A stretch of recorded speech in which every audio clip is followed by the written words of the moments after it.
Hello, I'm here today with my friend, my brother, my confidant. I call him Master Mike Martinez. Say good morning, Mike. Well, good morning. It's great to be here. I love anytime you and I get together. It's like the meeting of the minds, and we always spark really good ideas among us, man. And I just truly appreciate you as a friend and a mentor. So thank you. Yeah, today we're going to discuss something. It's how to have a successful marriage. And some of you might say, well, why did you pick him? Well, because he's been married 40 years. I don't know what your definition of successful is, but that is definitely successful by today's standard. We're going to discuss some of the statistics, why some marriages don't work, what you can do to overcome them. Mike gonna give you some of the things he does to keep his marriage successful and moving forward. And we're both so excited about this because the whole thing is to help somebody move through the quagmires and pitfalls of what goes on in marriages. And you might say, well, what qualify you? Well, I am licensed ordained minister of the gospel. I marry people. And before all this took place, when I was marrying people on a regular basis, I counseled people for 10 weeks before I would marry them because I wanted to give them every opportunity for their marriage to succeed. And without any further ado, we're going to discuss all this right after this.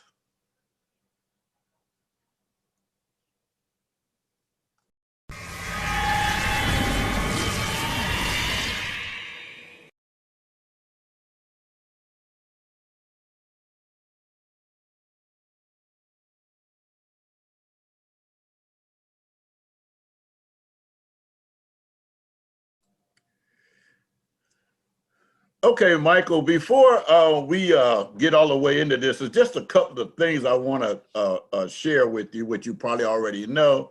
Some of the statistics here are almost 50% of all marriages are going to end in separation or divorce. Okay. And the ones that get married for the second time, 60% of those marriages are going to end in divorce. And for the third time, 73% of the third marriages will end in divorce. So don't get it twisted. Just because you did it before don't mean the second time you're going to be better at it. From these statistics, you're going to be worse at it. United States is sixth on the list in all the divorces in the whole world. Number 6. That is bad. That means we're doing something wrong. And now I'm getting ready to turn over to you, but I want to ask you one question two questions really, but it's in one frame.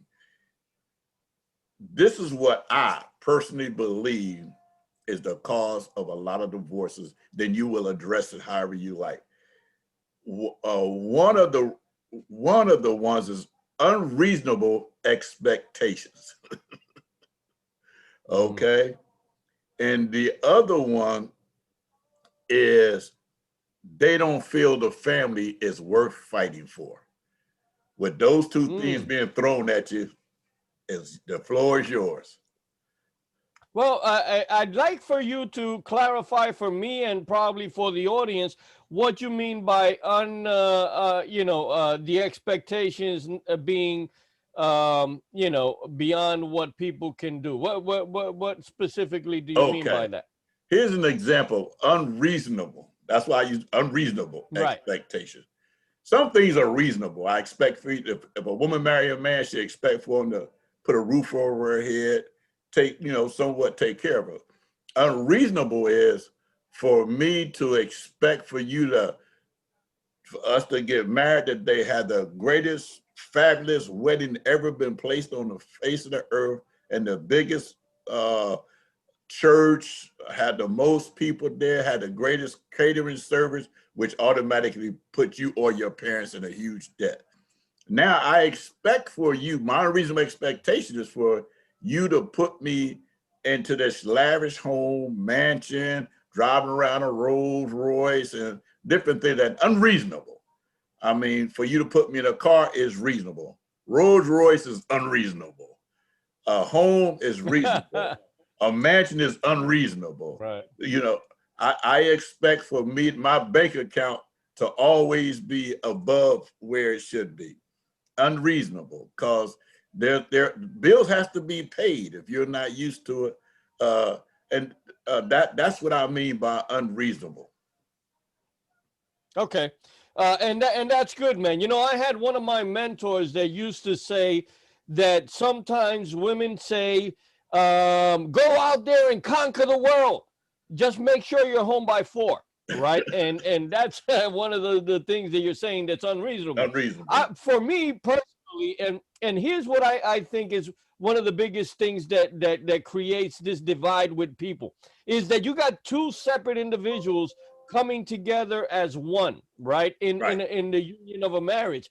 And so the woman has her ideas about what relationships should be like and how she should be treated and what she expects, and the man has another. And so what really has to happen is that you got to create that unity. Now, in the beginning, and this is something that happens quite often, in the beginning, when you're courting somebody, you're flexible to fit into their model, so that way, you know, the other person says, oh yeah, this person is perfect for me.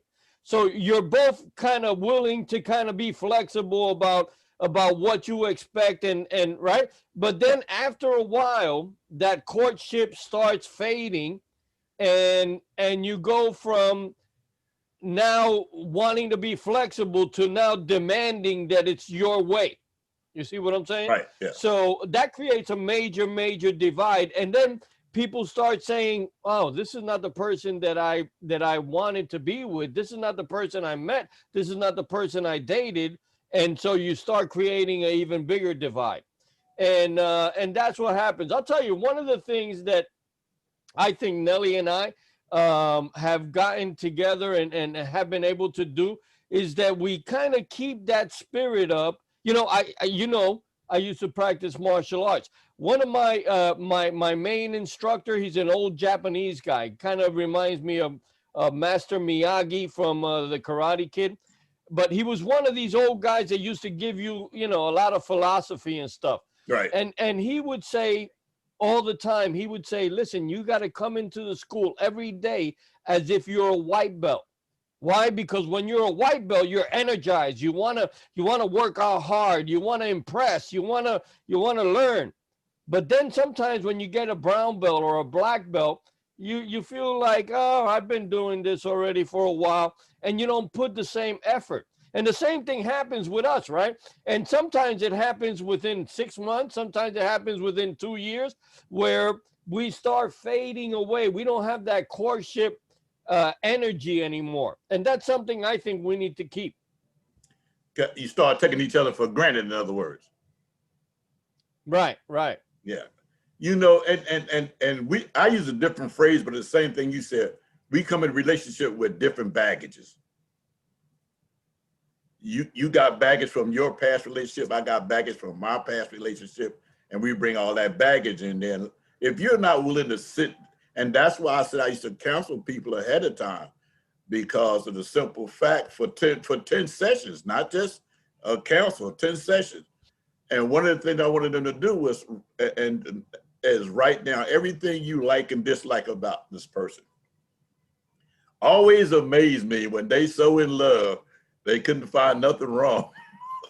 Everything was right. Until they see the other one have a list of things wrong. Then they'll start, because when you only give me everything you like, I say, okay, I'm gonna hold this. When you start having problems, I'm gonna bring this back to you, your remembrance that you remember you said now, okay? One of the things you told me that you did to keep it fresh, keep it new, was used to have family meetings. A lot of people have family meetings, but not the one that like you had. They would have family meetings where they could air their grievances. How did you handle that? But you did it differently, I believe. Yeah, well, as a father and as a husband and as the head of a family, right? I think it's important for men to kind of step into that leadership role in the family, right? And now that doesn't mean that you're a dictator, that you're the general, that you're the president. What it means is you're kind of guiding. I think leadership is a matter of pointing in a certain direction and having other people look in that direction, right? So when I used to do family meetings, I used to do meetings within my family with my wife and my kids. And I used to prepare questions that I wanted to understand the answer to. And let me give you an example. If you ask a person, what makes you feel you loved, Right. right? What Great what question. what has to happen, yeah. What has to happen for you to feel loved? Now, some people are going to say, well, if you hug and kiss me, I feel loved. Some people are going to say, if you tell me every day, that you love me, then I feel loved. If you spend time with me, I feel loved. If you buy me presents, I feel loved. Everybody got a different a way of demonstrating that, of interpreting those actions in their mind. Now, if your wife, let's say, feels like she needs for you to spend time and she needs for you to hug and kiss her in order for her to feel love, but you're thinking that if you buy her a lot of nice jewelry, you take her to trips, she's going to feel love. She's not going to necessarily feel love because of your interpretation. So Right. it's important for you to understand, hey, my wife is this way. So I used to do these family meetings and I would have my journal and I would ask everybody, I would ask my kids, I would ask my wife, what makes you feel loved? How do you know you're loved? Oh, I'm loved because of this and this and this. And I used to write that down. Okay, Nellie's my wife. Nellie feels this way about love. She feels love when I do this thing. Oh, my son Mikey, he feels love when I do this thing. So I would know, and that way I would be able to affect them on their terms, right? The way their mind communicates the feeling of love, I would be able to work on that way. Yes. And you know what? There was a book written a while back called The Five Love Languages, Mm, which epitomizes what you just said. Because we make the mistake of thinking people want to be loved the way we want to be loved. So we force that on them. And by doing that, we push them away from us, not realizing that's what we're doing. And then we say, okay, I'll double down. I'll do it twice as much. But it doesn't. It just pushes them twice. You have to love them the way they want to be loved. And yeah, go ahead.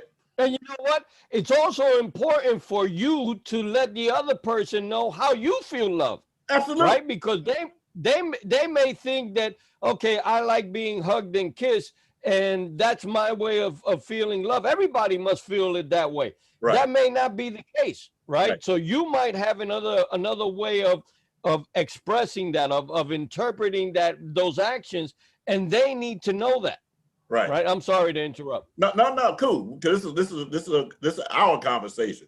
So, and that's what they used to tell people in this book. You get your book and you get your wife a book so that y'all can explore. Because now when you sit down, you got a common place to go to. So yeah, and I was reading a book and it said this this is the way I've been loving you, but maybe that might not be the right way. And from what I read, I need to give you a chance to express how you want me to love you, because I want to love you. Because the more I love you, the way you know what, it's here's an analogy. It's like putting money in the bank. Mm, When you love somebody absolutely. the way they want to be loved, you're putting money in the bank. So that when you miss some time or don't do it right, that they drawing out, but you still got something left there. But if you always taking out, never putting in, sooner or later it's going to be empty, and you're going to get an overdrawn, which usually ends in divorce. Right, Now, right. And you know what's interesting? what I find is interesting is that little idea of describing what makes you feel love, it's not just for that, because you could also say, you can also ask, what makes you feel disrespected? Yeah. Right? You could ask your wife, what makes you feel disrespected? And she might say, well, if you talk down to me, if you scream at me, if you walk away from me, whatever the situation is. Now you know what makes that other person feel disrespected. And you, again, should say, listen, this is what I feel makes me feel disrespected. If you do this, if you do the other, if you ignore me, if you, whatever it is. But once you understand those values, right? The value of what makes me feel loved, what makes me feel disrespected, what makes me feel whatever, right? If you Yeah. understand those things, then you can feed that to the person or avoid feeding them, right? Yeah. In the example of disrespect, if you know that a person, if you yell at them, they feel disrespected, then don't yell, right? Right. Then you know that that's the trigger that they got. And you're absolutely right, because I remember years ago, men had the habit of saying "my old lady," and to them it sounded cool and debonair, but to the women they didn't like it Mm. because you calling me old. I ain't old, and you think it's cool, and you just keep saying, and they resent it. But like you said, until you sit down and ask what it is, because they will tell you. Because in some of these meetings, I'm telling you, you'd be surprised at some of the stuff that was being said. Like, here's one to address what you're saying. Well, so you never tell me you love me. You know what a lot of the men said? Well, I told you when we got married. And if something changed, I'll Mm. tell you. That was their attitude. It was wrong Mm. because what the woman is telling them, I need to hear it more Right. than that. And you're telling me you don't feel like it's worthwhile. I'm not worth fighting for. And that brings me Right. to my next question. Mm. Some people don't feel the family is worth fighting for, because if you thought it was worth fighting for, you wouldn't be so quick to get a divorce. Now, I'm not saying that every divorce is not necessary, but you and I both know some of the divorces just because, I'm sick of you. I don't want to be bothered. You don't got old. You don't look as good as you used to look. You don't have 5 babies for me. So now stuff is that used to be firm and tight is now all loose. But what they forget, you don't look you used to look. How would you address that?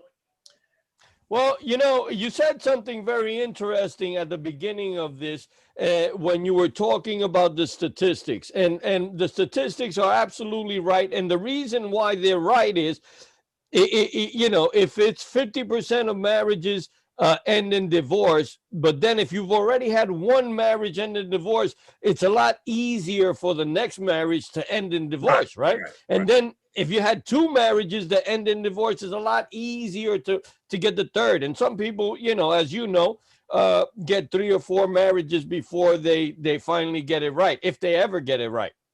Some But never what do. happens is that you kind of lose the value of a marriage, because think about it. When you marry somebody, and this is the way it should be, a lot of times it isn't, but when you marry somebody, you should be 100% certain this is the person I want to live the rest of my life with, right? Right. And so that's a lifetime commitment. That's something that you do for a lifetime.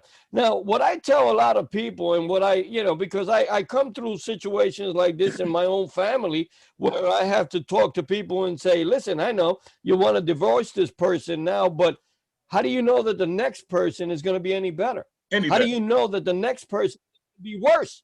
Right? So again, it goes back to being that person that you would go back to when you were courting. There was something about that person when you first met him that you said, oh my God, I can't stop thinking about him. Oh my God, I love being with them. Oh my God, I love the feeling that they give me. My belly feels like it got butterflies in it. What happened to that? You could be in a marriage for 40 years and still have that, right? Yeah. But it's a matter of sometimes we just allow things to float away. And you can't do that, right? So again, my question to a lot of people that are considering divorce is, what's the difference that you brought into the relationship? Because it's easy to point the finger to the next person and say, oh, they're not the same person that I started with. But are you the same person, right? That's What right. changes do you need to make? So we're easy to point to the next person and say, look, oh yeah, they don't cook for me like they used to. They don't dress up for me like they used to. But what are you doing, right? Like the example you gave. Hey, I've been married with this woman for 5 years. She had 5 kids. Things are starting to sag now. Hey, how about you, man? What's sagging on you, Yeah. right? So there's a lot of little things. The bottom line is that most people do not want to take personal responsibility for their own marriage and what they're putting into it, and the results that they're producing. So that's what I say. Look at yourself first and see what's going on there. And that's why I use that phrase, is your marriage, is your family, your marriage worth fighting for? It's easy to give up. It's but has always been, always will be. If you think it's worth fighting for, you will. You don't care what Right. the odds are. If you think it's worth fighting for, you will. And like you said, what was it that made me think it was worthwhile to get involved with and make that lifetime commitment that I no longer want to do it? There's a scripture in the Yeah. Bible, Proverbs 5:18 say, let your fountain be blessed and rejoice with the wife of your youth. And what it is saying Mm. is the woman that you met in your youth, you should rejoice with her throughout it all. You can't use her up, like we just got through saying. Now she don't have the 5 kids, and you weren't. Oh, I didn't. She don't cook for me like she used to. She don't have time for me like she used to. I'll never forget when my baby was born. Demetrius Viola was born. I actually started disliking her because the wife would spend more time with her than she did with me. She was taking time from me, you know. I mean, yeah, actually, I overcame that and ended up spoiling my kid. But at first, because I was used to having all that time to myself, now I don't. There's so many dynamics to this because once you let me tell you this real quick. There was this great preacher, and he would go out doing his thing, revivals, casting out demons, healing folks, doing all this stuff. And he came home one night, and wow, he walked in the house like the demons had took over the house. The wife screaming and howling, the kids running all over the place, all this, that, and other. And he runs out to his garage and he go into prayer. He go into warrior prayer. So he comes back in and like it's worse than it was before. He runs back out there again and goes through the whole thing all over, get all the prayer calling down. Oh man, he doing it up now. He go back in there, it's worse than it was. He go back out to and the Holy Spirit said, "Oh, stop with the prayers.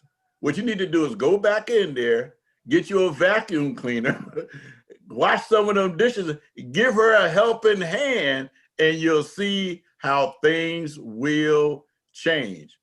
Sometimes we so busy doing we come home and don't want to do nothing and don't understand that the wife is wore out from the battle she's going through with the family all day long.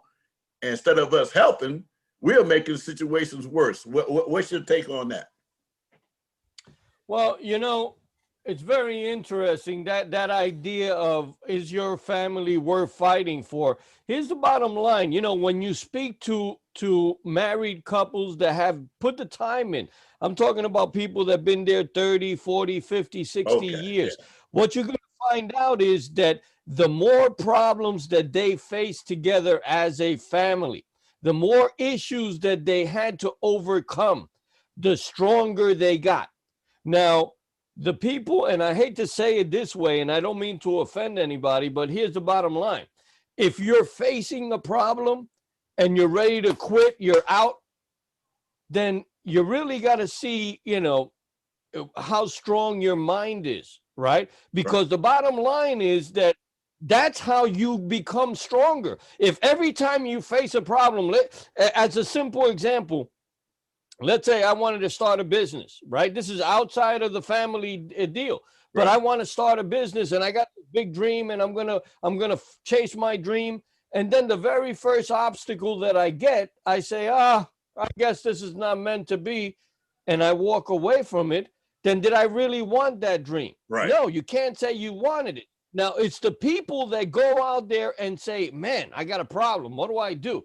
And you face the problem and you overcome, that makes you and your wife stronger. Down the years, you know what, the very interesting thing is this, that sometimes you look at a problem and you're saying, this is the problem you're having today. It's a huge problem. It's the worst problem you can imagine. And you're saying to myself, oh my God, what am I doing? What I got to do? Oh my God, this is the terrible thing. But 5 years down the line, you look, and once you overcome that problem, you see that that problem made a little shift and it took you in a totally different direction. And because of that little shift, now your life is a whole lot better, Right. right? Right. Think about that. Now, there's some people that in that problem state, they could say, oh, I'm so stressed out. It's your fault and I'm out of here.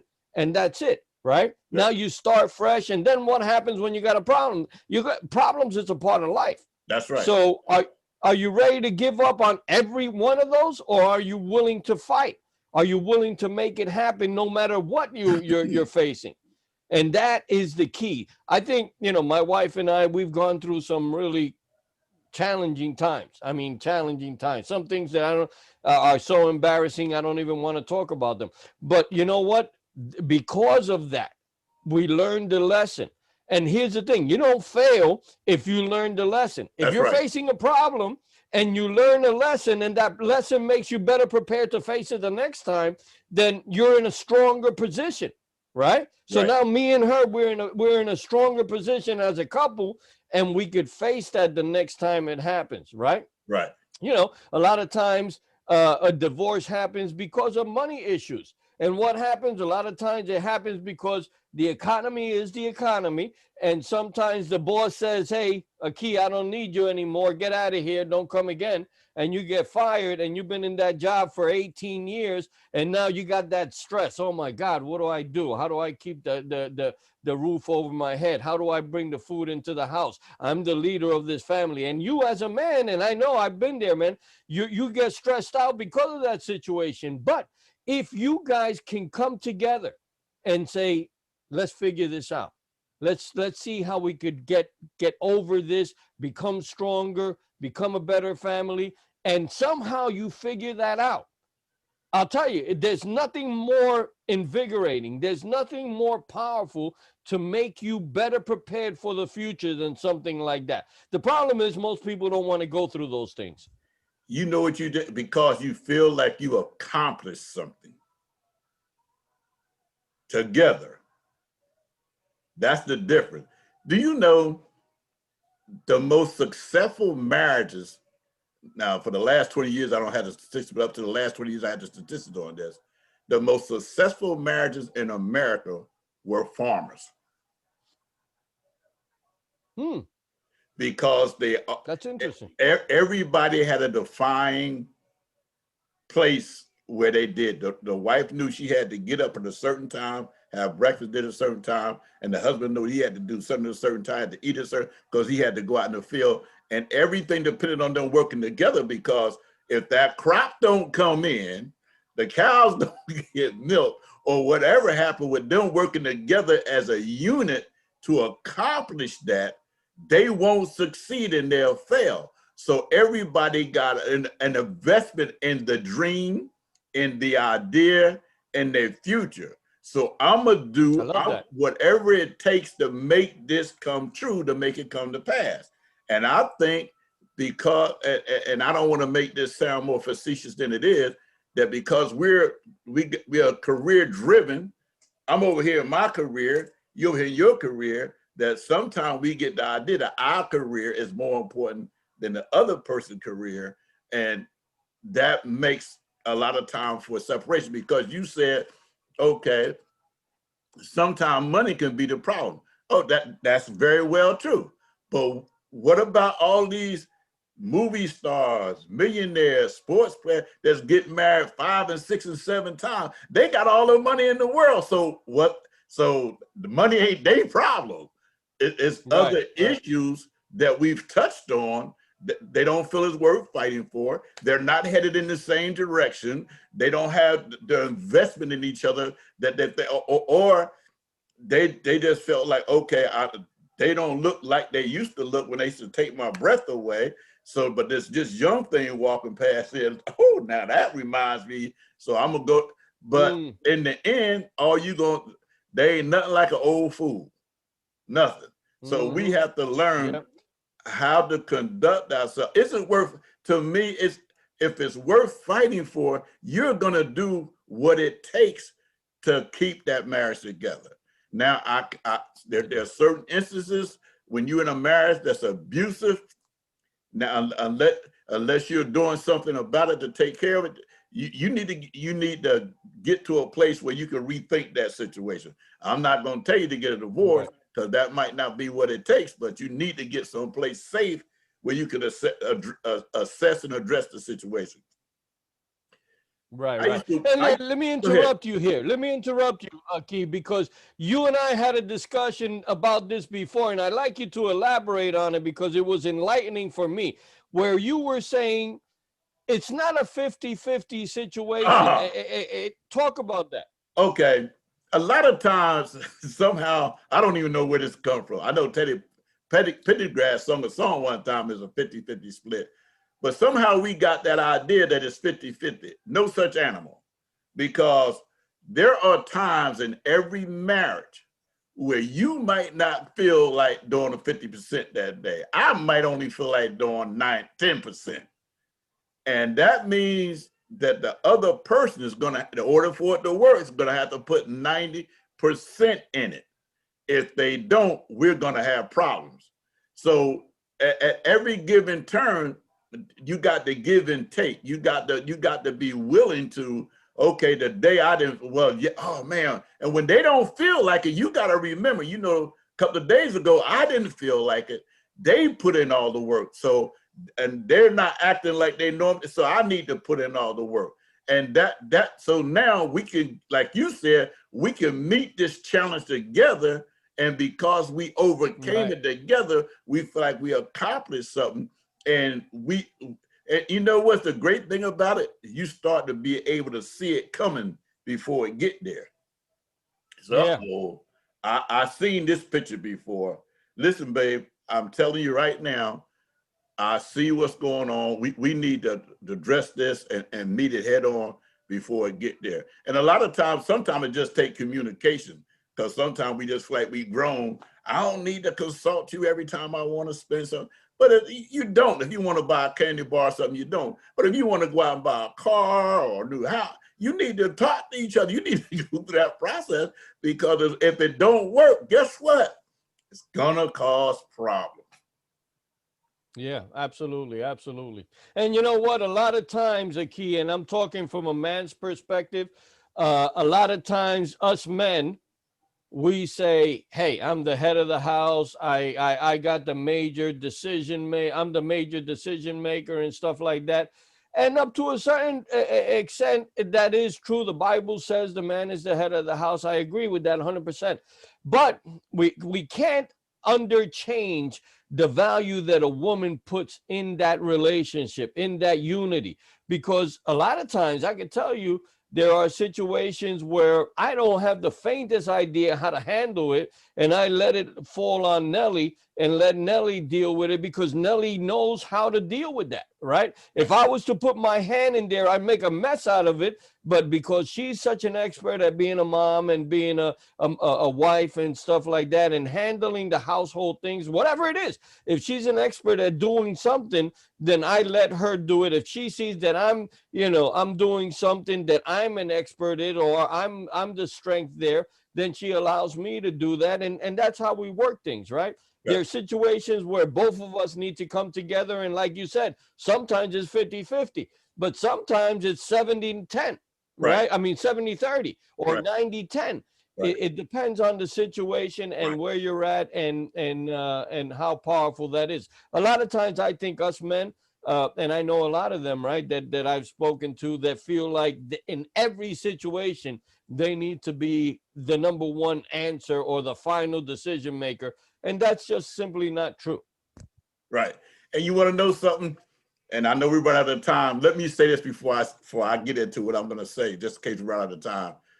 Don't forget to subscribe, hit the like button. The book we referred to, The Five Love Language, there will be a description in the bottom so you can get that book if you want it. Not promoting that just for this, but if you want it and find out how to save your marriage, that's there. I'm going to say this to you. There, and God has used me to save a lot of marriages teaching this, because men had it twisted, like you said. Men thought they were supposed to control the money, and they had no clue about money. And I've taught them that if your wife is the person that understands money, if you want to keep your household together above water, then you need to let her handle the money.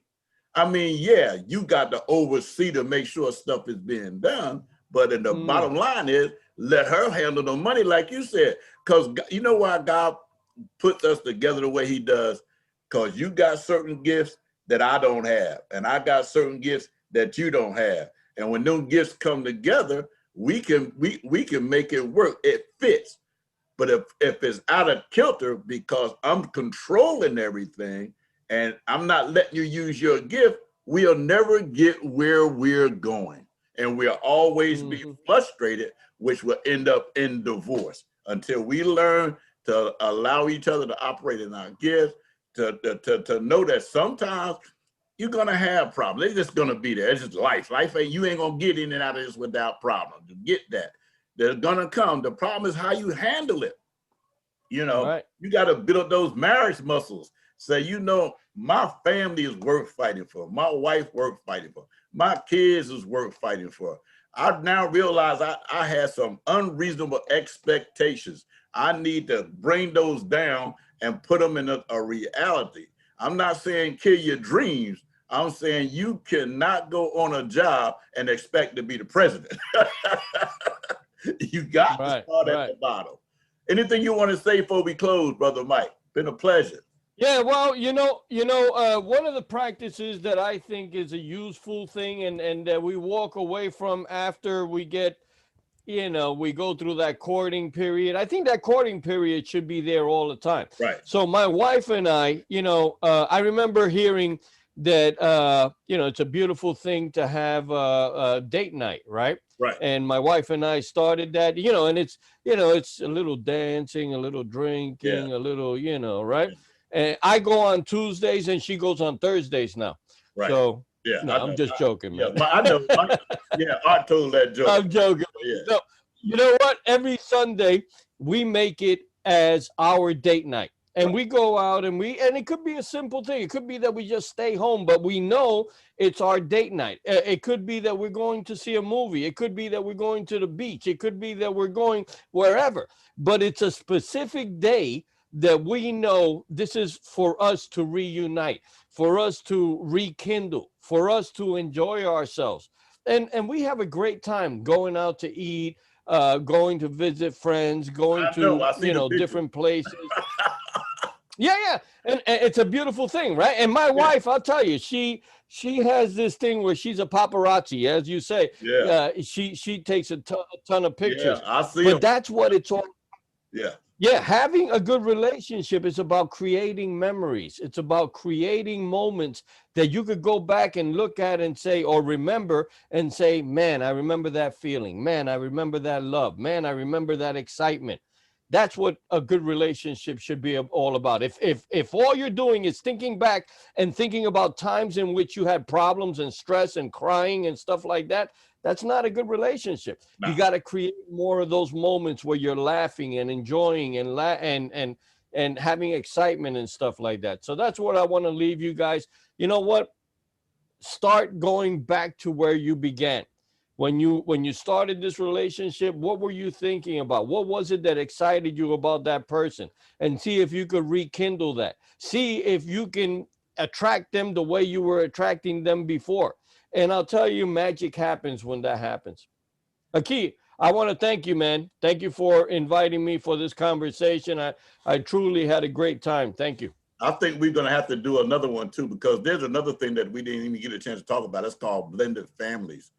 But there's a scripture in the Bible that says just what you said a few minutes ago. It says, go back to the old landmarks, which is go back to the memories to remind yourself of what took place, what happened, so that you can be reinvigorated, renewed. You can have that belief system again.